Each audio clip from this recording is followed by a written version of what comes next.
It started like most nights do for me, too late, too quiet, and too wired to sleep.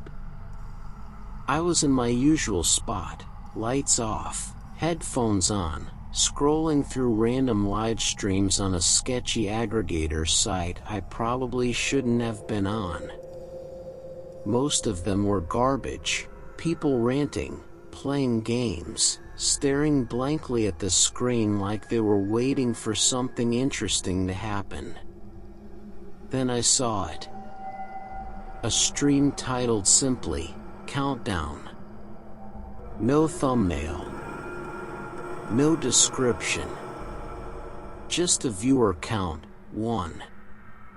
Me. I clicked it without thinking. It was past 2 a.m., and my judgment was already slipping into that gray area where curiosity overrides logic. The stream loaded instantly. A grainy, low-resolution shot of a room. Not a studio. Not a bedroom. Something in between. Bare walls, a metal folding chair in the center, and a single exposed light bulb swinging slightly from the ceiling like someone had just brushed past it. But that wasn't what got me. At the bottom of the screen, in stark white numbers, was a countdown timer. 10 minutes. No sound. No movement. Just the slow, methodical tick of seconds disappearing. I stared at it, confused. Waiting for someone to appear. Waiting for anything to happen. 9 minutes passed like an eternity. At 1 minute left, I felt something. A shift. Like the air in my room got heavier, denser. The hair on my arm stood up, and I suddenly became very aware that I was alone. Or at least, I thought I was. The timer ticked down. 10. 9. I leaned closer to the screen, my breath fogging up the laptop. 3. 2. 1. The screen cut to black. My heart was hammering, and for a split second, I thought, that's it? That's the whole stream? And then, ding dong. I jumped so hard I nearly knocked the laptop off my knees. My doorbell. Someone was at my front door. I live alone. No one ever visits this late. Or ever, really. I sat frozen, staring toward the front hallway like it had just grown fangs. Another ding-dong, longer this time. More insistent. My laptop chimed. A new message had popped up on the now black screen. Thanks for watching. Open the door. I slammed the lid shut. My chest was tight. My ears were ringing. I told myself not to move. To wait. Maybe it was a prank. Maybe it was just coincidence. Then came the knock. Not a polite one. A heavy, deliberate pounding. I crept to the hallway, barefoot on cold tile, each step echoing in my skull. The knock came again, louder. I reached for the peephole. At first, I didn't see anything. Just the empty porch bathed in pale yellow light. And then something moved. A figure stepped forward, just enough for the light to hit them. They were wearing a mask, white and blank, except for a crudely drawn smile. Their hands were gloved, their head tilted slightly, like they knew I was watching through the door. My phone buzzed. A text from an unknown number. "Open up, or we coming anyway." I backed away from the door, heart racing, eyes darting around my living room for anything I could use to defend myself. And then I heard it, a second knock. Not from the front door. From the back. 2 knocks, perfectly timed. They were not alone. I spun around so fast I nearly tripped over my own feet. The back door was locked, I was sure of it, but that didn't stop the fear from clawing out my throat like it wanted out. I crept toward the kitchen, every step slow and deliberate, trying not to breathe too loudly. Another knock. This one softer. More deliberate. Tap, tap, tap. I reached for the drawer where I kept the emergency flashlight. My hands were slick with sweat, fumbling over utensils before finally closing around cold metal. I didn't turn it on yet. Didn't want to give away my position. The knocking stopped. Silence. That kind of silence that feels wrong, like the house is holding its breath. Then my phone buzzed again. Another message. "We see you." My blood turned to ice. I didn't respond. Didn't dare. Instead, I moved to the hallway window, the one that overlooked the driveway.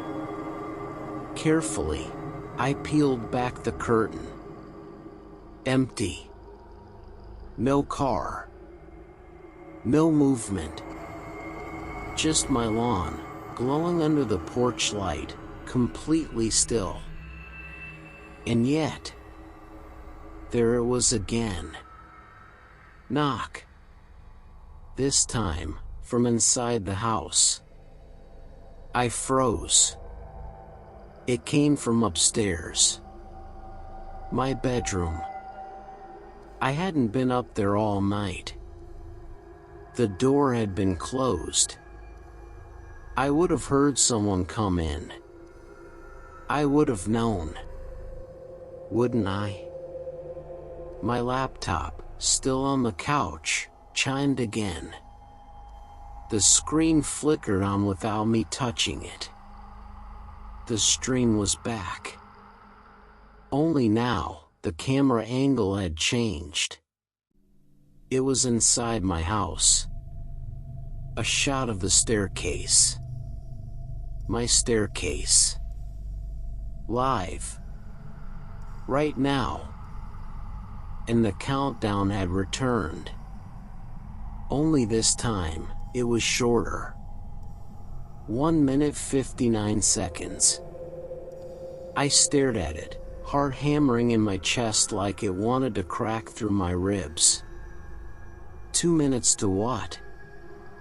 The figure on the stream moved, just the edge of their shoulder appearing in frame as they slowly descended the steps. Closer. Closer. The numbers kept falling. 1 minute 35 seconds. 1 minute 12 seconds. I couldn't breathe. Then I realized something. There were no cameras in my house. At least, not before tonight. But that footage was real.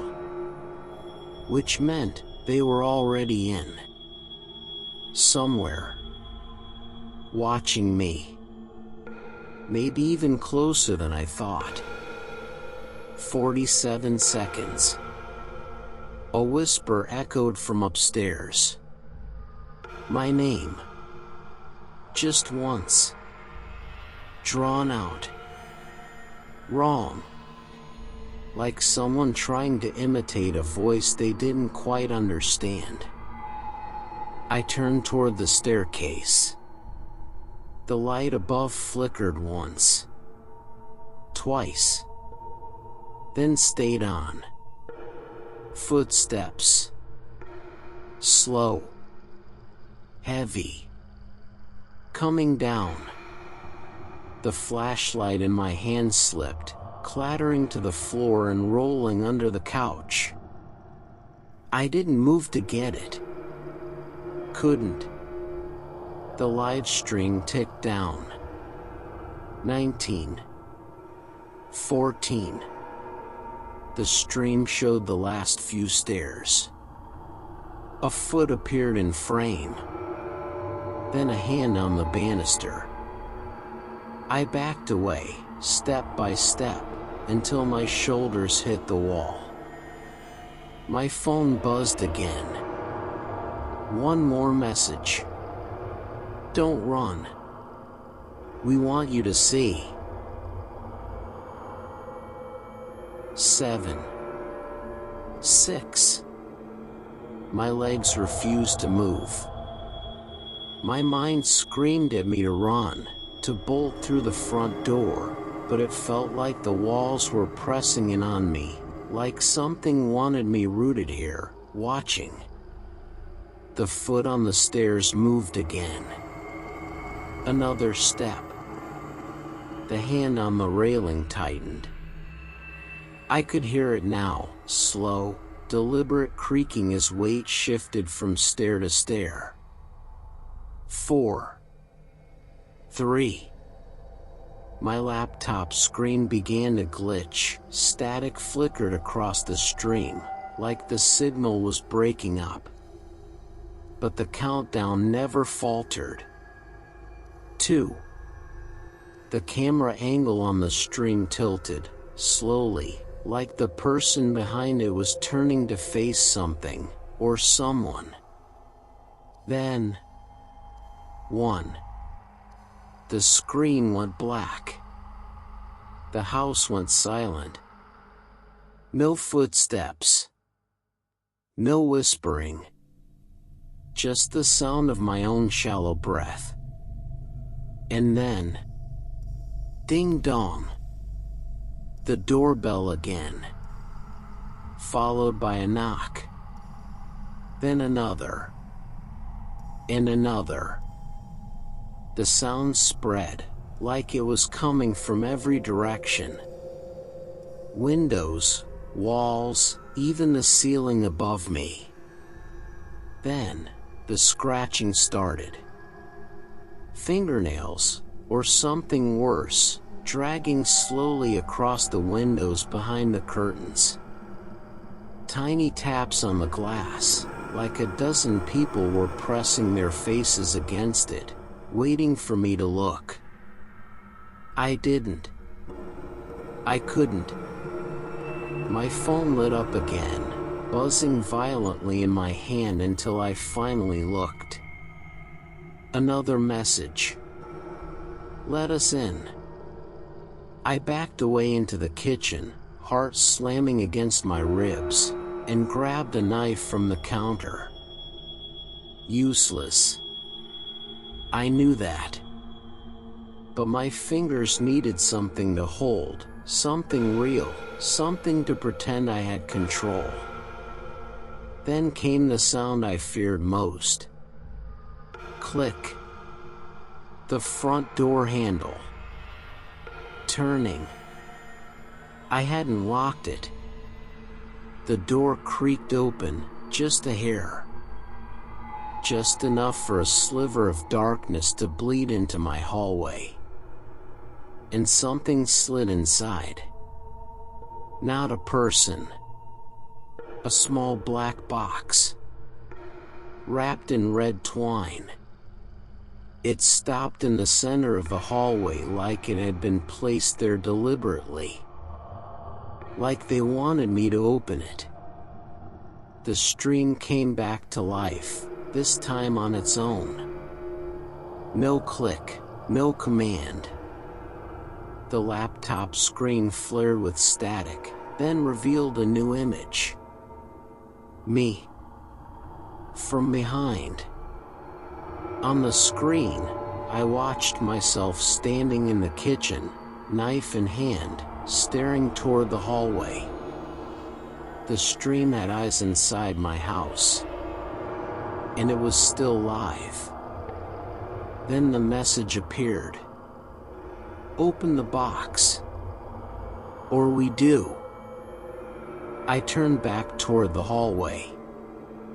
The box sat there, humming faintly now. A low mechanical whine, like something ticking down again. Waiting. Breathing.